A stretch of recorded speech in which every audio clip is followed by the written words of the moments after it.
Now, JoyNews is learning of heavy security presence in Nalerigu as the new Boko chief is being enskined by the overlord of Mampurugu. We understand it is a much tensed situation now. Our Northeast regional correspondent, Ilyasu Tanko, joins us live with details. Ilyasu, so what can you report for us? So what I can report to you is that finally the overlord of the Mampurugu traditional area, now Bohago Mahami Sheriga II, has finally enskined a new chief for the Boko traditional area. And he's a person of Na Seidu Abagari, who has adopted a chieftaincy title as Na Kuluga II. My understanding is that his grandfather was the 12th Boko Naba, and he was called now Kuluga I. And so this retired teacher who has just been enskined by the overlord of the Mampurugu has adopted that particular name. So as we speak, finally, after nearly over 40 years, the overlord of Mampurugu has enskined a chief for the Boko traditional area. And currently, the town is filled with heavy presence of the security. Earlier on, the security, through the Regional Security Council, had attempted to stop this particular process. But there was a strong resistance from the youth who had already massed up at the chief palace. My understanding, the information that I've picked on the ground indicate that there was a helicopter deployed by the president to bring the chief, the overlord of Mampurugu, straight to Accra. But that was turned down by the elders and the overlord himself. And the process, as I understand, has just concluded. The overlord has enskined a new chief for Boko. And as I speak to you now, there's wild jubilation in the Nalerigu township where I am currently. So what does it mean if there were attempts to prevent this particular installation? Is it that some factions do not agree? Well, if I hear the question well, what it means is that we know that it is the overlord of the Mampurugu traditional area who has the power to enskin the chief of the Boko traditional area, which is part of the Mampurugu traditional area. So far as the overlord is concerned, Boko has no chief. It is only today that he has enskinned the chief for Boko. So I have interacted with the elders and other stakeholders. They say they want to ensure, they want government to ensure that this Boko Naba goes back peacefully to occupy the Boko skin. And they also are appealing to the youth of Boko to lay down their arms and embrace peace. The process is ongoing. My understanding is that there are some rituals that have to be performed before the chief will leave Nalerigu for Boko.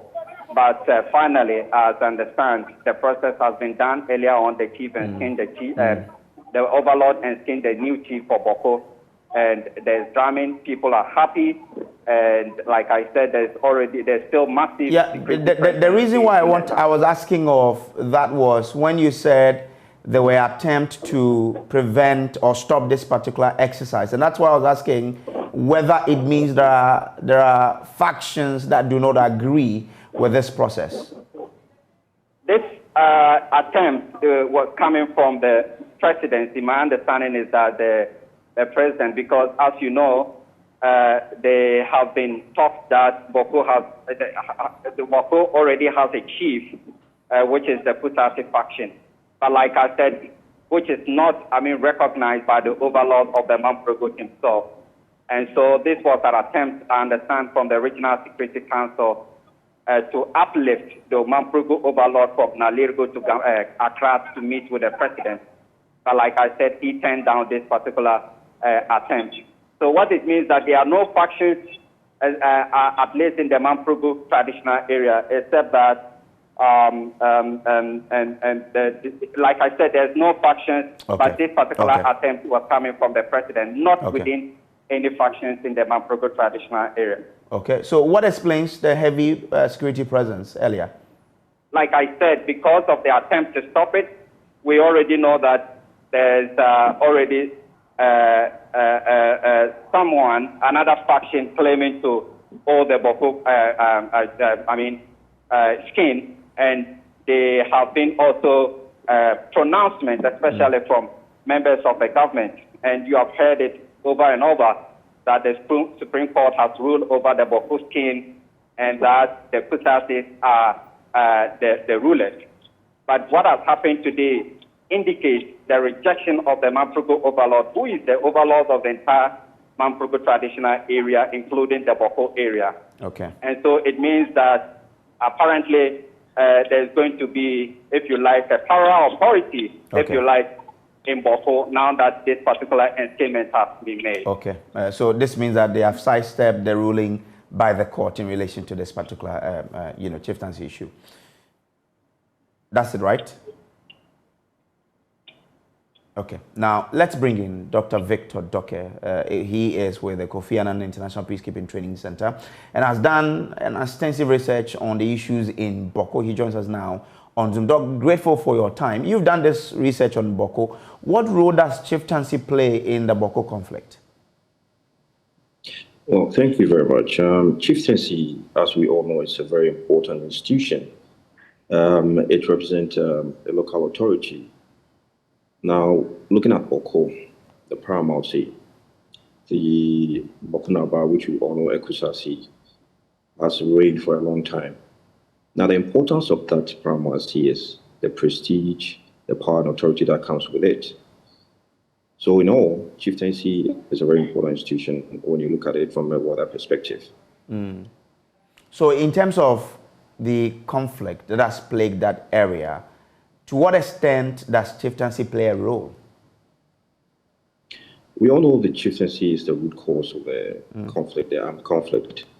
However, there have been other factors that have been roped in, the chieftaincy being the root cause, and then the other proximate factors, which one of them is the performance of the funeral by the Mampusis for their late chief. Now, the two sides all have sentiments with regards to that.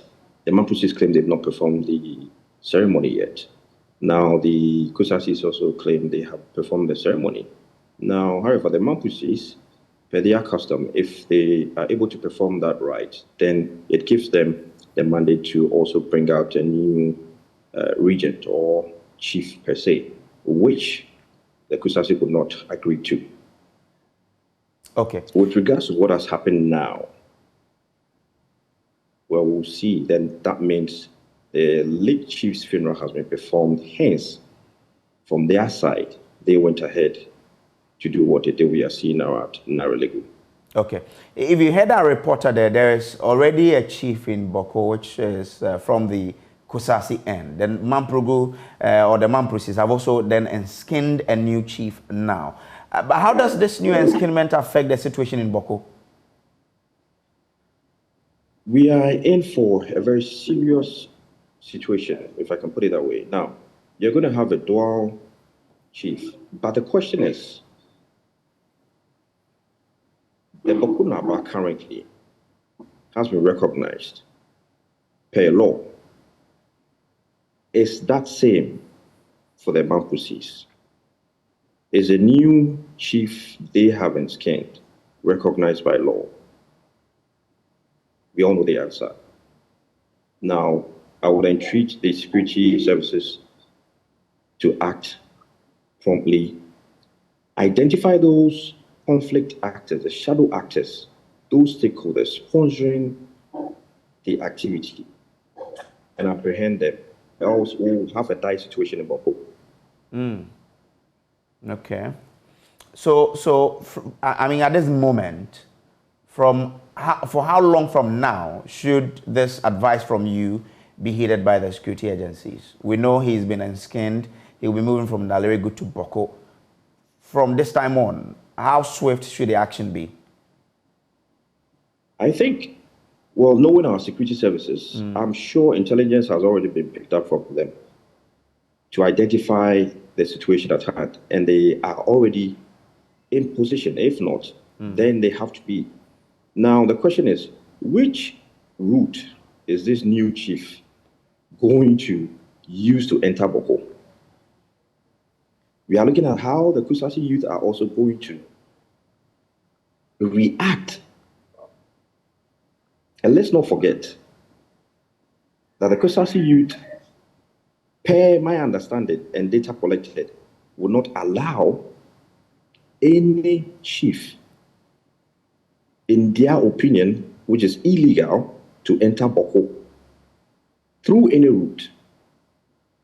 And we know the consequences of that.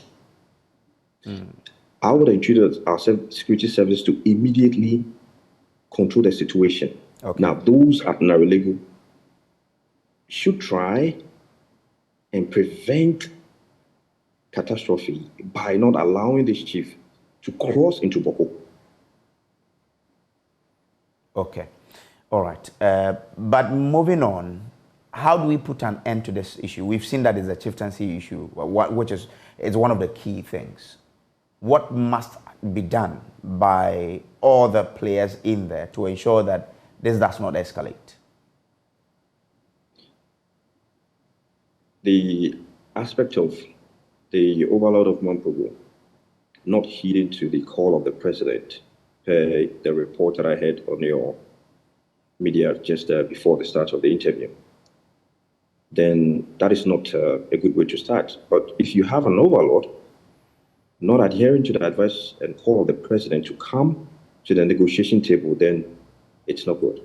Going forward, now let's bring all stakeholders, the CSOs, the state institutions, the agencies, the National Peace Council. They all have to rally around the table now. This is a call for action. Everybody's voice must be heard on this matter. So we prevent serious situations. Okay. Now to, I don't know. Okay, all right then. And I'm grateful, Dr. Doke, for joining us here with your thoughts now. So we're still keeping an eye on that particular development, and we'll be updating you as and when we get any latest from there. Now, moving on, former Chief Justice Sophia Akufo says Finance Minister Ken Ofori-Atta has not done a good job in management of the economy. The former Chief Justice Akufo says Finance Minister has not done any good in the way he has run the economy. She says the Finance Minister has failed to see through the promise by this government to protect the public purse. When he took office in 2017, Ghana's economy is currently facing tough times, with government focused mainly on securing an International Monetary Fund support program. The former Chief Justice has been commenting on the state of affairs to Raymond Akwa on that front.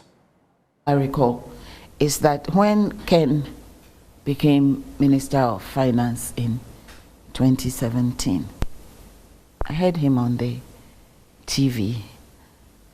He was talking, and he was saying that he sees his responsibility as being that of protecting the national coffers. Now, the promise and the achievement, the gap is too big, and I need more explanation. I think that's it.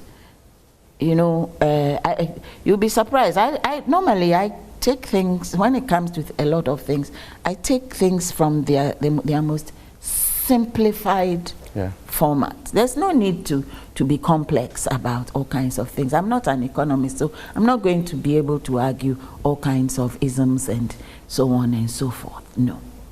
But all I know is that you were going to protect the national coffers, and they are now empty. Whether they were empty at that time or not is neither here nor there, because you were not going to be protecting the empty thing. You were going to protect it and make sure that everything that comes into it henceforth is going to be well husbanded.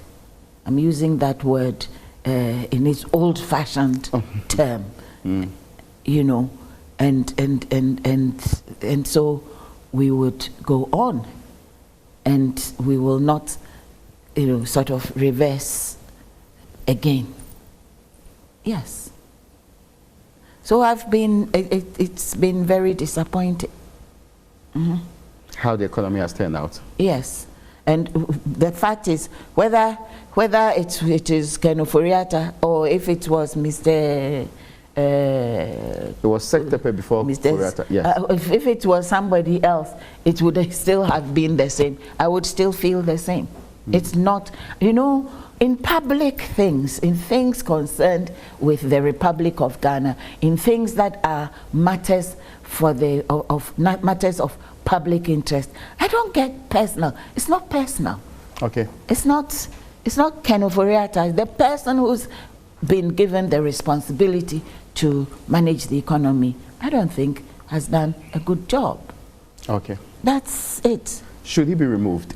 Hey, as for that one, I'm not his appointer. The person who appoints, if we're asked to advise the president today, should he remove him? I will ask him, why is he asking me? Okay.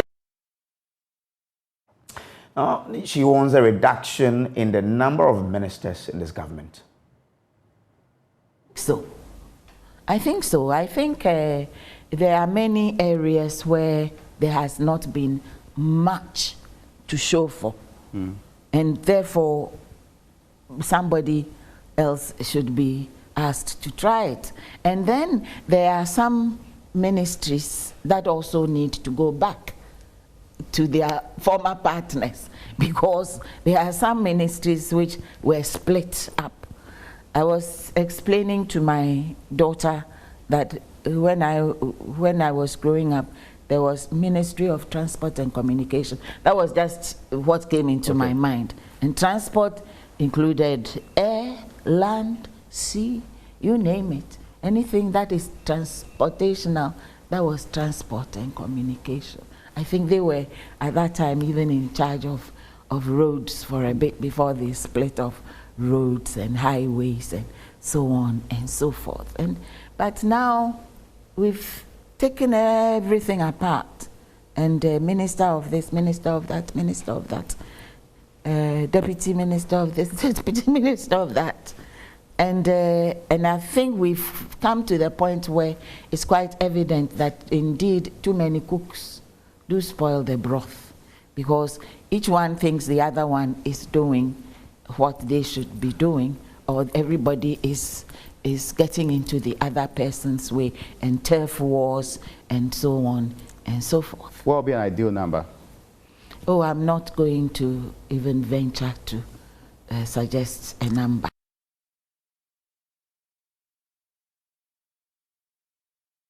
Oh, the full interview airs tonight on our front at 6 p.m. Now, some students of the University of Ghana yesterday clashed with the police over the university management silence on accommodation issues after an Accra High Court granted an injunction sought by some aggrieved students on the implementation of the school's residential policy. 18 students have been arrested following the scuffles. Now, my colleague Prince Owusu-Ansah is monitoring the situation there and joins us live now. We want to understand what the situation is like on campus. Prince, if you can hear me, kindly run us through what the situation is like on the University of Ghana campus.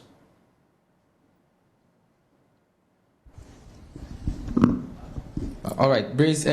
Currently, I'm at the University of Ghana, and this is the Commonwealth Hall. Yeah, so basically, the situation is calm here.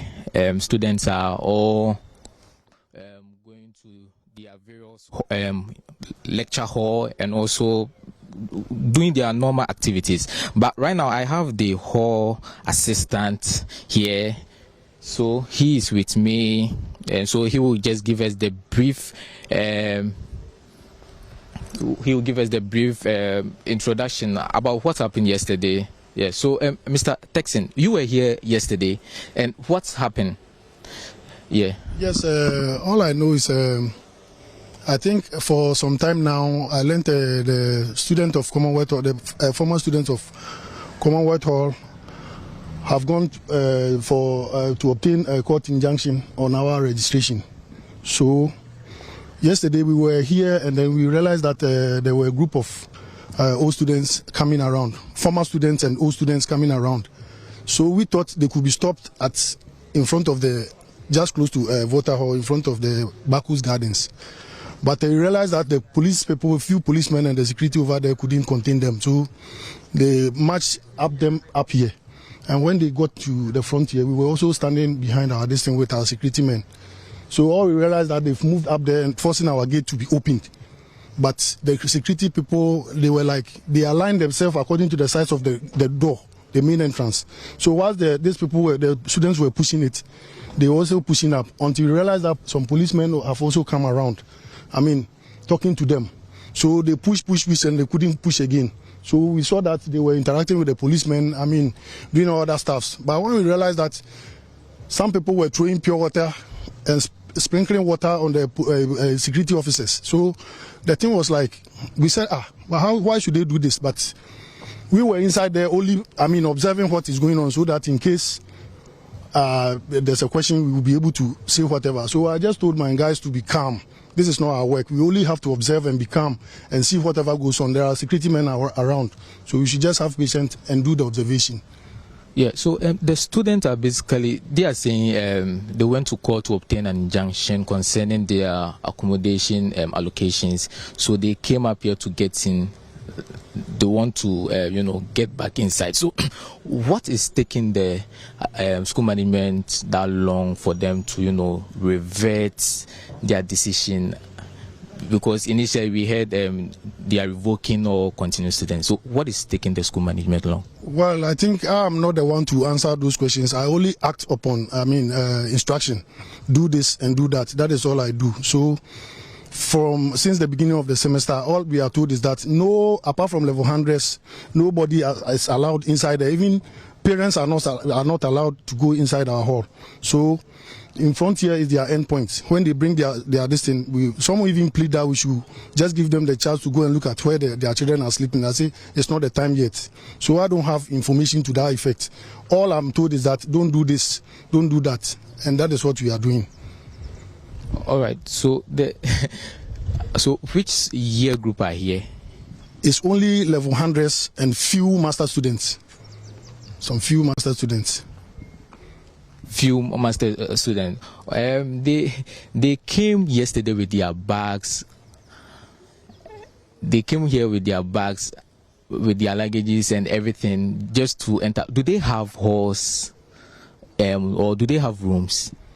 Well, even if they have rooms here, they are supposed to be registered with documents, because the level 100s who comes here, they don't just move into the hall. We check on their documents before we allow them in. When we doubt somebody, we even have their passport pictures around. So whoever comes here and think that he has a room, he should be able to prove to us that he has a room here. You don't just move in and say that you have a room here. No. Now, meanwhile, Deputy Ranking Member on the Education Committee, Dr. Clementa Park, has described as disappointing the approach by the University of Ghana management in dealing with accommodation arrangement at the Commonwealth Hall. Now, speaking on the AM show, the legislator and the former chief vandal of the Commonwealth Hall said it's untenable. The University of Ghana management has failed to carry out the injunction ordered by a court of competent jurisdiction and intends to raise the issue on the floor of the House. We have complained about the lack of evidence to support the decision that the university management made, including deciding to change in a very ad hoc and discriminatory manner the accommodation arrangements as far as Commonwealth Hall and residents of Commonwealth Hall is concerned. And that was why we decided as all vandals to go to court to challenge the conduct of the university in general and to specifically seek an injunction to prevent the university from implementing arrangements that we believe were infringing on the rights of the students of Commonwealth Hall. So as I speak more as an old vandal than as a member of the Education Committee. And I can tell you that the old vandals in Parliament, we have decided to speak publicly on this matter. We are likely to address the Parliamentary Press Corps this afternoon on this issue, and we are looking forward to even doing a statement on the floor of Parliament, because we don't believe that what is happening is fair. We don't believe that the university is treating this issue fairly and in an equitable manner. I would trigger a meeting because I believe that we have a role as a committee to ensure that teaching and learning and any matter to do with education is addressed. And so if the university has decided to implement a policy and those who are affected have chosen to go to a lawful court and the court has granted an injunction, we fail to understand why the university management has not shown respect and acted accordingly. Because the injunction was granted days way before what occurred yesterday did. So the question then is, why did the university management fail to act on the injunction by putting in place the needed mechanisms to ensure that as the court indicated, that the students, or if you like, the old arrangement should still be upheld pending a hearing of the substantive case. So it is now clear that the university deliberately chose not to respect the court's decision. And it is that deliberate refusal to do the needful. By saying the needful would have been to put in place the arrangement, ensure that Commonwealth Hall is available and can be selected for the students to be able to select, you know, their hall and make the needed payments, and then be able to be assigned rooms. That is the responsibility of the university. But they chose not to do it deliberately. And what they then did was to go and bring police to essentially harass, brutalize the students. I've seen videos. I've seen the videos, and it is terrible. We cannot live in a country where we don't respect our laws, where we don't respect decisions made by courts. What type of example is the university management trying to teach the rest of us, as well as the students that they say have done wrong? Now, pre-primary education gets a major boost as President Akufo-Addo cut short for an ultra-modern ICT-empowered kindergarten in Kwabenya. According to government, the project will transform early childhood education in the country. In the meantime, government has given its assurance that the educational project will not be truncated as the country navigates the current harsh economic season. Michael Ashale has more in the following report. Letter C. Let me look for letter C.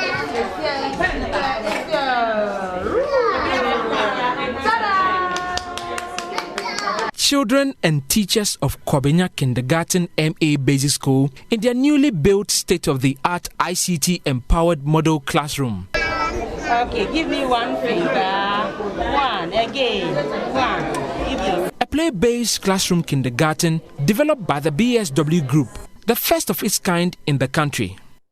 So my name is Alona Datsenko-Volodina, and I'm the general manager of CADEUS, which is Educational Technology Division of BSW Group, which actually executed all the reconstruction and the refurbishment of this wonderful facility. According to Aliona, the model allows children to be seamlessly introduced to ICT. When it's play-based, it's center-based. There is a lot of space that children can actually play. We're not encouraging them to sit at the desks. We want them to be active. We want them to work with their hands. We want them to create, to do something. So technology, it's actually only one of the stations that you see in the classroom. You have the reading corner, you have the tangibles corner, you have the play corner, you have the touch screens. So when we designed the classrooms, we were thinking about several things. First of all, the number of kids in the class. And we know that the number can reach up to 70 children. So we had to bring, for example, the projector and the board in order for the teacher to be able to work with the whole classroom. Then we created centers in order for the teacher to be able to split the groups into the smaller groups, to assign them some task, either it's with technology or with some resources, and then they can do some activities throughout the day. Then can change. So basically, throughout the day, children have access to different stations and different opportunities. And what it allows them, it allows us to expand the opportunities in their learning. It allows them to develop different skills and basically develop holistically. However, She fears internet connectivity and electricity supply may pose a threat to the project. There are several things that we were struggling with. As you know, that ICT requires electricity and connectivity, and for us it was important to select and to find the resources and to bring you the solutions that can be independent of connectivity, that all children, despite of whether they're located, because the project was in 6 regions, will be able to access technology and the solutions. So there are things that we hope the government of Ghana will improve, and I've seen this already throughout the years, that it's getting better and better, but as you probably know, it's a very long road. From our side, we'll do all possible to ensure that all the teachers, even in the most remote areas. At the sword cutting ceremony, Education Minister Dr. Yao Osei Edichum believes the project, if expanded, will transform pre-primary education in the country. Now let's now go to the Ministry of Finance, where the Pensioner Bondholders Forum are continuing their picketing of the ministry. Today, they are joined by Arise Ghana. My colleague James Aveji joins us live. What can you tell us, James?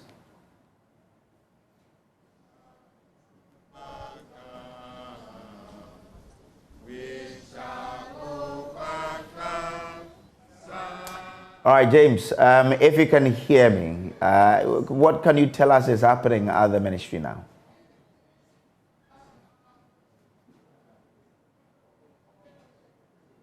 Okay, Bray, so it is day 8 of the Pensioner Bondholders Forum picketing right here at the Ministry of Finance. This morning, they have converged once again with one voice, a total exemption from the domestic debt exchange program, which they have been calling for the past week and a half.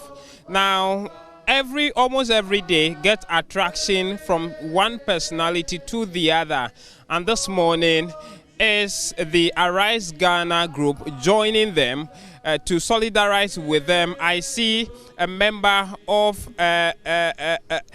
some few of them. I see Mr. Mensah Thompson, I see Rex Omar, I see Oliver Bakavoma, all joining hands to be here this morning to solidarize with the retired citizens of this country. Mr. Mensah Thompson will be joining me to have a short conversation on why it has become necessary to be here this morning. Now, thank you so much for your time. Thank you. Thank you for having me. You have had a press conference just a few days ago talking about the economy. Why has it become necessary to be here with the pensioners bondholders to picket at the Ministry of Finance? Well, it's because we feel that this government is becoming extremely insensitive to the plight of our senior citizens. You know, there's a saying that says that a nation that does not honor its heroes is not worth dying for. These are people, these are our heroes, people who have served this country in various capacities. And they've gone through retirement, and the monies that they've put aside to take care of themselves so they don't become a burden on their families, the government insists that that is the only way it can revive the economy, is to take away those monies from these vulnerable people. Especially in a country where we don't have any social protection plan for the aged. In other jurisdictions, they have cards that they can take trains for free, they can take buses for free, they can take certain medications for free. We don't have any social protection plan for the aged. And so, if we don't have anything to give them, we shouldn't be taking away from them. This is extremely insensitive. But the government says this is a sacrifice that has become necessary because it has no money to run the economy. So it should sacrifice we, the young people, and not our aged. And if the government feels that maybe these elderly people don't have people to speak for them, and that is why it is treating them this way, that they have to sit here for only God knows how long before the government want to listen to them. And that is why we, the young people, we have come. That we want the government to know that what they are doing to these old people, they are doing to us. Because tomorrow we shall also grow and become like them. And so we won't sit down and allow the government to treat them this way. And so if the government doesn't listen to them and exempt them from the debt exchange program, we, the young people in this country, will rise up strongly and make sure that they do the right thing. Because this is extremely unacceptable, extremely inexplicable.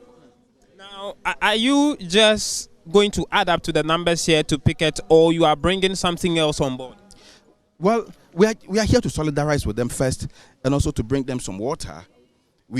And to let them know that we are truly behind them in spirit, whether we are here or not, and that at any point during the negotiations with government, if there's any intervention, any support, we are willing to provide that support. We are here representing the young people of this country, and to also let the government know that we are not happy about what it is doing to our mothers and fathers and our grandfathers. We are not happy. And the voice is very clear. The government should not underestimate the voices of young people, especially if it feels that the voice of the elderly is weak.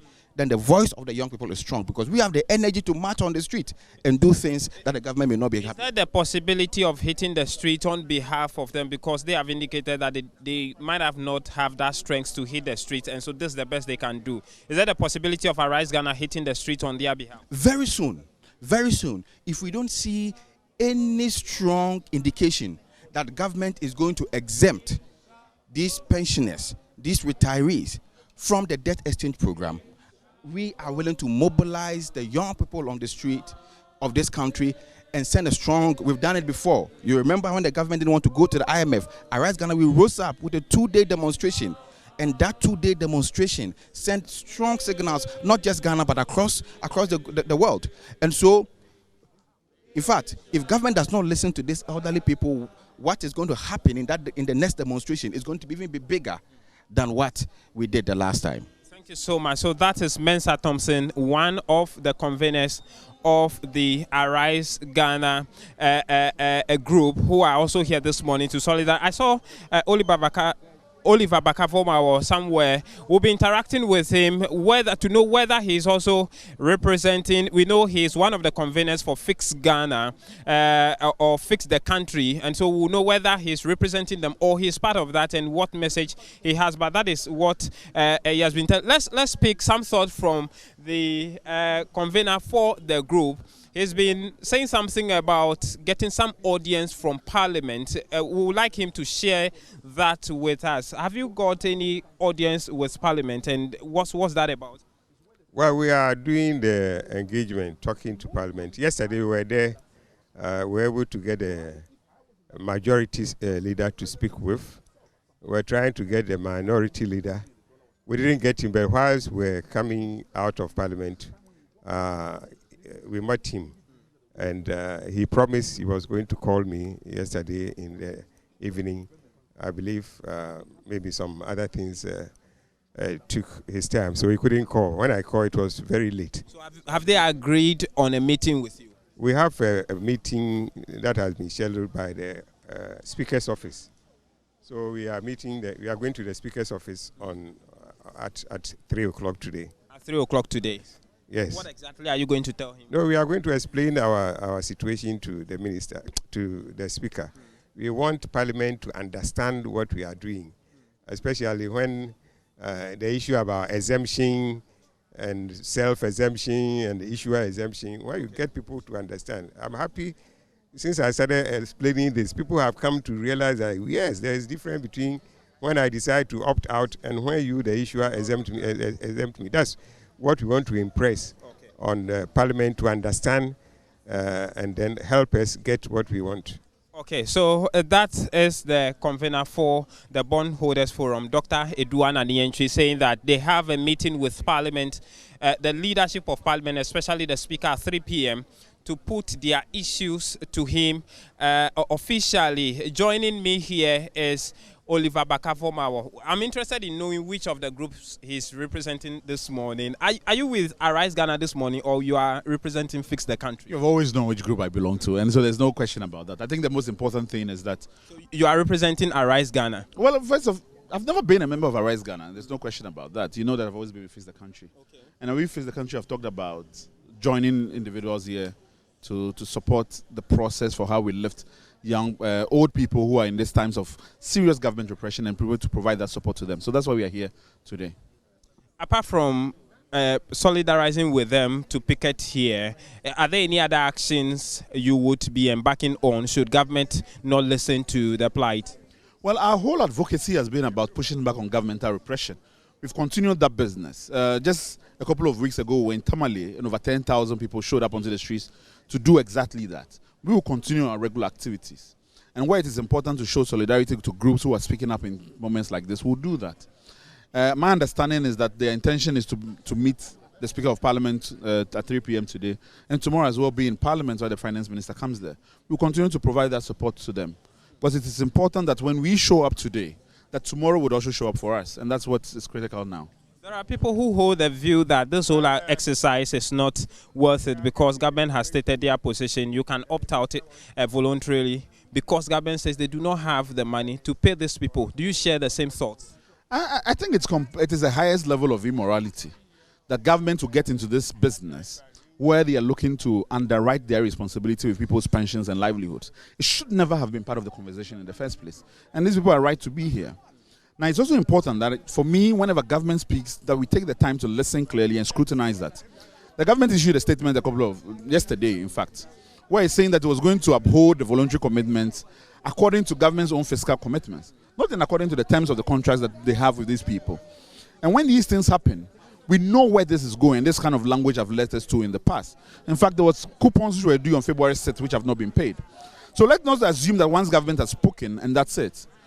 If we believed government in the first place, we shouldn't even be having a haircut. Because the president himself went on national TV and told this nation there was not going to be any haircut.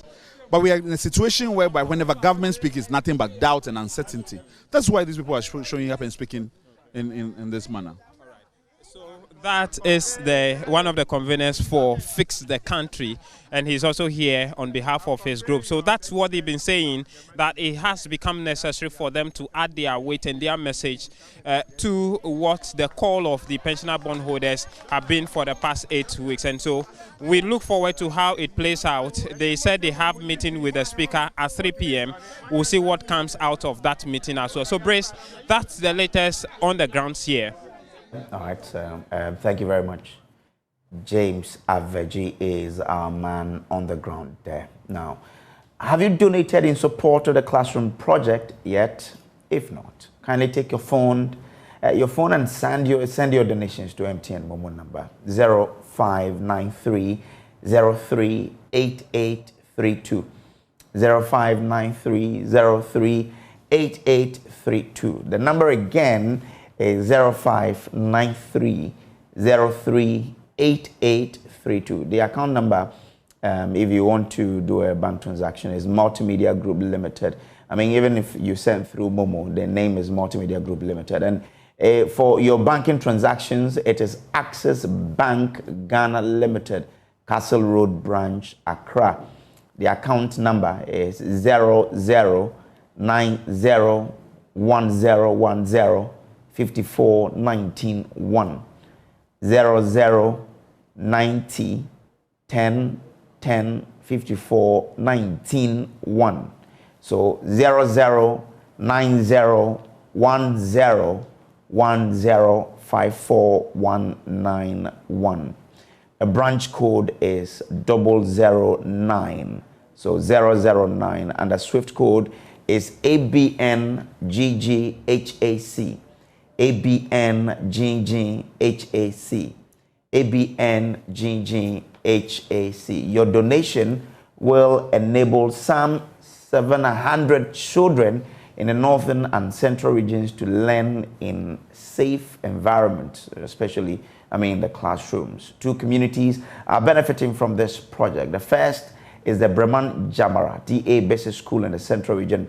Their current school block is weak, and the children are eagerly waiting for your support for their new classroom block initiated by the Multimedia Group and its audiences with the support of Star Ghana.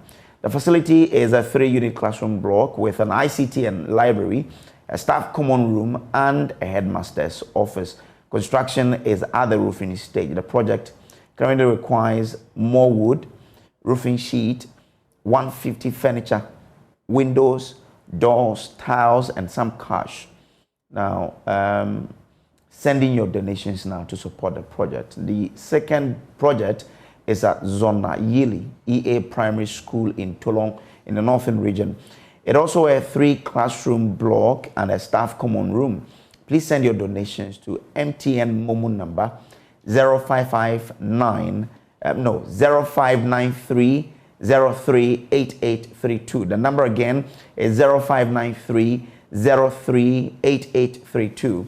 0593 038832. The account name is the Multimedia Group Limited. And for your banking transactions, it is Access Bank Ghana Limited, Castle Road Branch, Accra.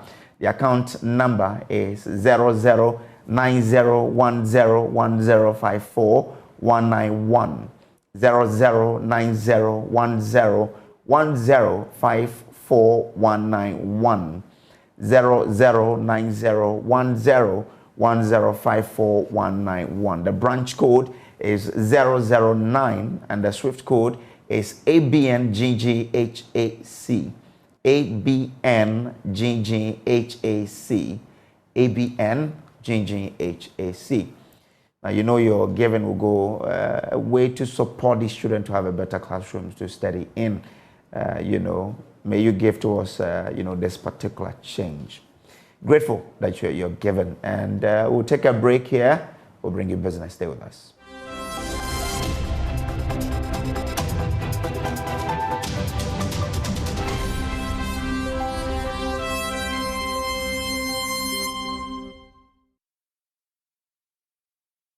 Hello, good morning. Warm welcome to the business segment on JoyNews Desk with me, Pius Kojo. As part of its corporate social responsibility to contribute to the social and general well-being of the business community, the Council for Scientific and Industrial Research organized a COVID-19 screening and a blood donation exercise to contribute their quota to the National Blood Bank. Director General of the Council for Scientific and Industrial Research, Professor Paul Bosso, reiterated the Council's commitment to ensuring the general well-being of the populace to drive economic development. Council for Scientific and Industrial Research organized a COVID-19 screening and blood donation exercise to drive participation in the contribution of citizens to donate blood to the National Blood Bank. Members of the council and students from Labone Senior High School were part of the donors. Speaking in an interview, the Director General of the Council for Scientific and Industrial Research, Professor Paul Bosso, said the Council is committed to ensuring the general well-being of the populace to contribute to the development of the country. Today, the Research Staff Association of CSIR, the Southern Sector branch, decided that on the occasion of Val's Day, they will undertake a blood donation exercise to take blood to support our blood banks. So that is why we are all here, CSIR staff, students from Labone Secondary School and other people to help donate blood, because we heard the statistics of the National Blood Bank from the officer from Blood Bank that it's not good. It's not too good that something that we can support. The 30+ million Ghanaians we can all support. In fact, it shouldn't be a surprise if the blood bank has more blood in stock than it needs. But unfortunately, it is not the case. And so this is the little effort that CSIR would want to contribute to the National Blood Bank. President of CSIR Research Association, Dr. Boniface Yeboah Entry, said the exercise was geared at increasing the low figures recorded at the National Blood Bank to help save lives. We want to say that, yes, we might have all the medical facilities, all the experts in medicine, but they say prevention is better than cure. So let us encourage our members so that once they are healthy, members are healthy, they will be able to work hard and contribute to the national development. And also, by extension, our members will also educate their families to think and act preventively so that we don't wait till we fall sick before we seek for medical care. Donors were taken through various tests to ascertain their eligibility to donate blood. And that's it for business on Joy News Desk.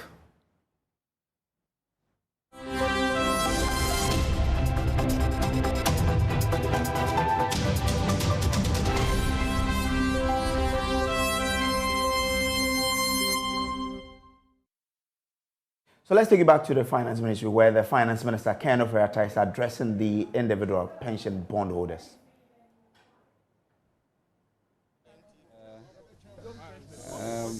I had a press release a couple days ago, and I thought I had made it unequivocally clear that, all government bonds will be honored, and that, therefore, whether you are voluntary or not, whether you have tendered or not, it will be respected. So I really want to understand why we are still here, so that if there's anything more I can say, I can do that. But really, if you look at the press statement, it emphasized the fact that this was voluntary, and about 15–16% of the pensioners actually tendered, but they chose to. The bulk of you did not. But I had indicated that it was voluntary, which means that we will honor those payments. What I tried to do in giving you the option was that about almost 80% of you have bonds that go beyond 5 years, from 5 years going. And so in the new arrangement where I have brought everything down to below, from 5 years down, it makes it easier to get your lump sum money faster. That's your choice. It makes it easier. Anytime you are able to get your money ahead of time is good for you. But that's really your choice. And therefore, a lot of you decided not to take it. But that was really the basis of giving you the option. But if you chose not to take the option, we made it clear that we will honor those things. So really, there's no reason for us to be sitting here, because that assurance is been given on paper.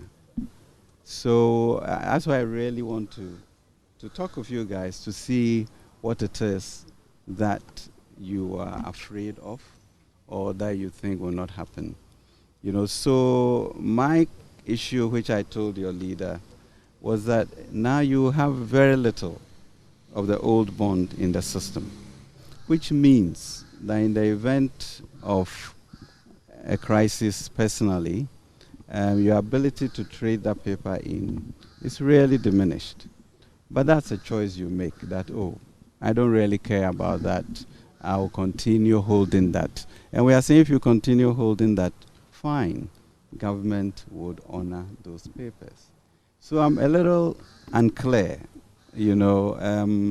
as to exactly what now the problem is. And I'm looking at the lady here because she keeps shaking her head. So maybe I'm not getting through, and I would like her to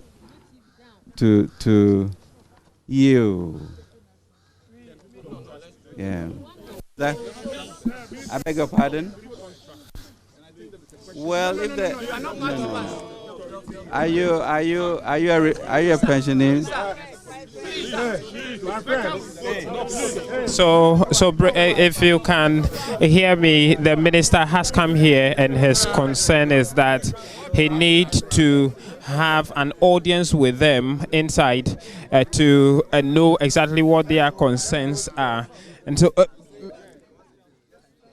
what their concerns are, they will not talk to the media or take any question from the media. They are going inside to listen to the group to know exactly what their concerns are. And so the minister and the deputy minister are walking our way into the ministry to prepare and have an audience with them and to know what they want and grant them that audience. There's a bit of chaos because when the minister posed the question to know what was happening, there was some sort of interference from the Arise Ghana leader who brought up the issue of mistrust of citizens in government. Looks like the minister, Ken Ofori-Atta, was not happy with that, and so he questioned whether he is also part of the pensioners group, and I think that's what brought the chaos, and he's walked away, and so we would follow to know exactly what would be the next line of action. He's moved to the other side of the ministry in anticipation to continue the address and hear from the group, the pensioner bondholders, to know exactly what the problem is. And so let's try and see if we can still catch their attention as they move into the ministry to have an engagement with them. Nobody right now would want to talk to the media, neither the minister nor his deputy or the convener of the group, Dr. Edouanani Entry. There's a bit of a flare-up here, and that's what the minister is trying to walk away from, trying to calm the situation and to continue with the conversation with the minister as well as the pensioners on the matter so far. And so if you listen closely, you will realize that the minister was restating the point that it is voluntary, and that is what they have made known to the group. And so he clearly do not understand why they continue to picket at the ministry.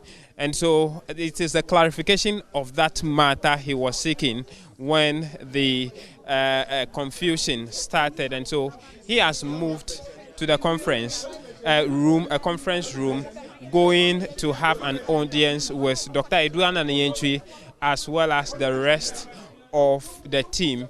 And we would be hanging around to see what they come out to say.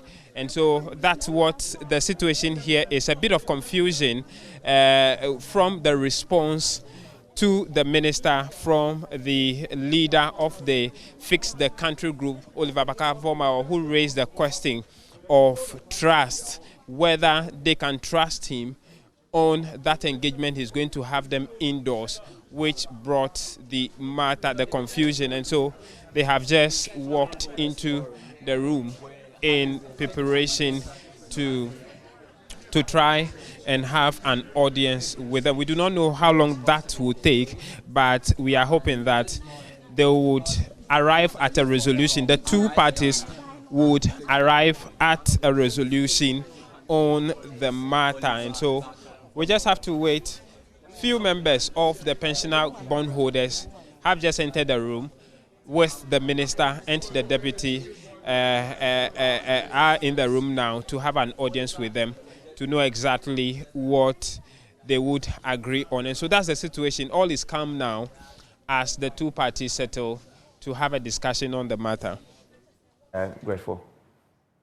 So that's James Kwesi Aveji, who is still at the Ministry of Finance. We'll be keeping an eye on this particular story. Details of that will be coming in our subsequent bulletins. But remember, there's more news on myjoyonline.com. Thanks for your attention. Enjoy the rest of our shows. Good morning.